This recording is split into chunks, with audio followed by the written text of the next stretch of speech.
Seja muito bem-vindo a mais um vídeo do nosso canal, o Ramalho Advocacia. Seja muito bem-vindo.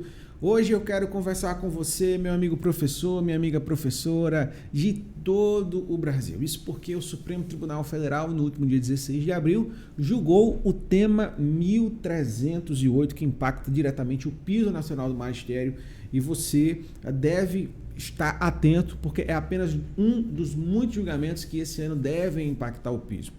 Por ocasião da análise do tema 1308, o Supremo Tribunal Federal, então, definiu as regras de aplicação do piso nacional para as contratações temporárias, para aqueles professores que são contratados de forma temporária. Mas, afinal de contas, será que realmente esses professores devem receber o piso nacional do magistério? O que é que aconteceu no tema 1308?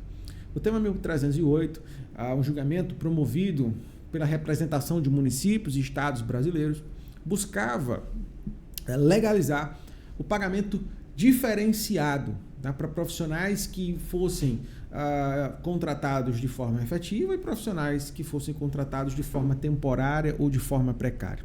O que é que isso quer dizer? Basicamente, o que municípios e estados buscavam com essa ação era criar distinção, tá, entre professores. Distinção entre aqueles professores que passaram num concurso público e aqueles professores que não passaram em um concurso público. Acontece que o Supremo Tribunal Federal, ao analisar o tema, né, ao longo, né, do último dia 16 de abril, entendeu que não existe uma distinção.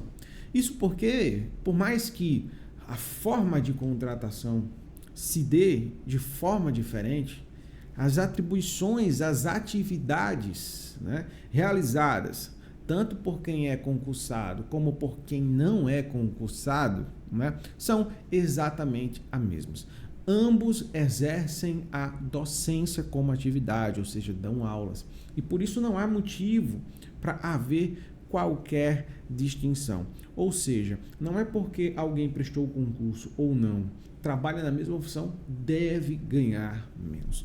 Com isso, o Supremo Tribunal Federal fixou o entendimento de que, independente da modalidade de contratação, ambos os profissionais devem receber como salário mínimo, ou seja, como valor mínimo, o piso nacional do magistério, que hoje é de R$ 5.130 e alguns centavos, salvo engano, 62 centavos, tá?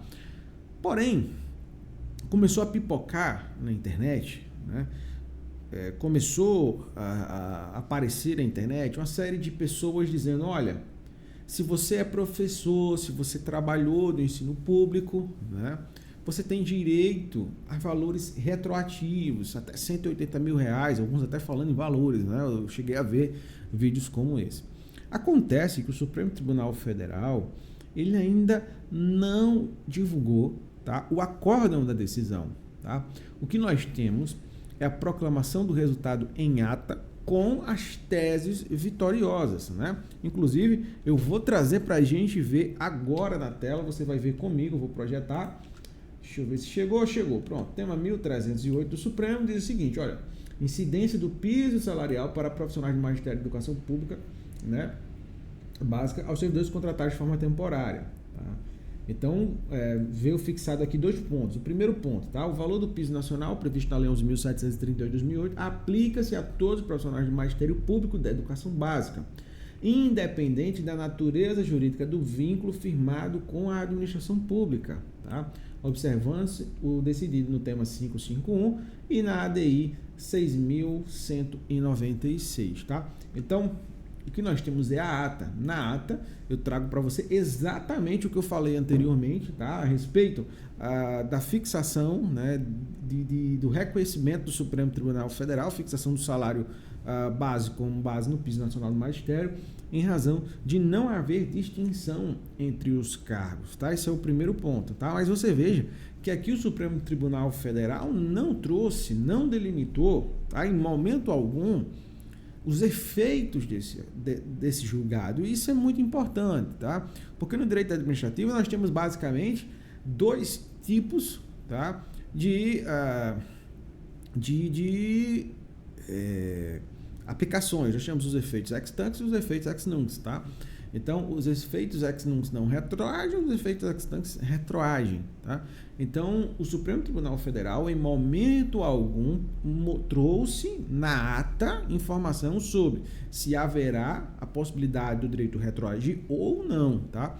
E é importante nós fazermos uma ressalva para quem acompanha julgamentos no Supremo Tribunal Federal, é de que o Supremo tem, tá? O Supremo tem por, digamos, tendência em julgamentos que envolvam impactos financeiros bastante relevantes, optar pelos efeitos ex nunc, ou seja, sem retroagir, tá?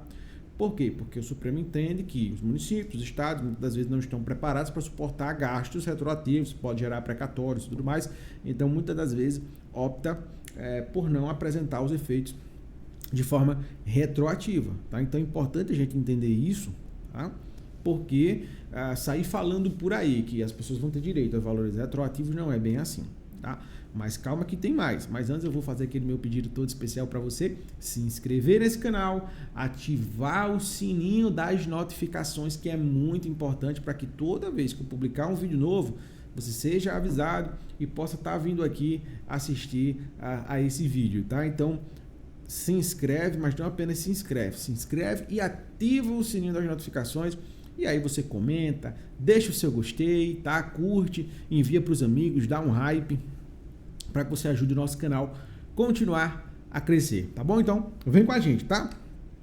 Seguindo, porque não apenas isso, tá? O Supremo Tribunal Federal ainda fixou um segundo ponto nessa ata, né, na tese vencedora, que é que o número de professores efetivos cedidos para os órgãos dos três poderes não pode ultrapassar 5% do quadro efetivo de cada unidade federada. Aqui um ponto importante, o Supremo traz o seguinte, olha, não se pode ter mais do que 5% dos profissionais do quadro do município, do estado ou da União, tá, cedidos para outros órgãos. O que é muito comum. É muito comum você ver professores, por exemplo, exercendo funções de assessoramento, de chefia. A pessoa é professora do município, está cedida a um estado. Ou é professor do estado, está cedida a um município, está cedida a um departamento, como por exemplo o Detran, entre outros, tá? Então, o Supremo ele fixa uma limitação. Isso porque o artigo 37 da Constituição Federal determinou como regra de preenchimento de cargo público o concurso, tá? Então, a Constituição ela diz, olha, para preencher cargos públicos, a regra é que seja feito o quê? Concurso, tá? Ocorre que, com o passar do tempo, o que foi que nós verificamos, né? E o próprio Supremo constatou isso no julgamento desses autos. Nós verificamos que hoje a regra é justamente as contratações precárias. E veja só a lógica, os municípios e estados buscavam autorização para pagar menos aos profissionais contratados, né? Justamente como forma de quê? De economia. Então, você abre mão da regra, que é o quê? Que é concurso, tá? Para quê? Para pagar menos. Ou seja, o concursado ganha mais, por isso eu vou fazer o quê? Eu vou contratar. E o artigo 37 ainda da Constituição, ele traz que as contratações temporárias, elas deveriam ser realizadas somente em caráter excepcional, de excepcional interesse da administração pública.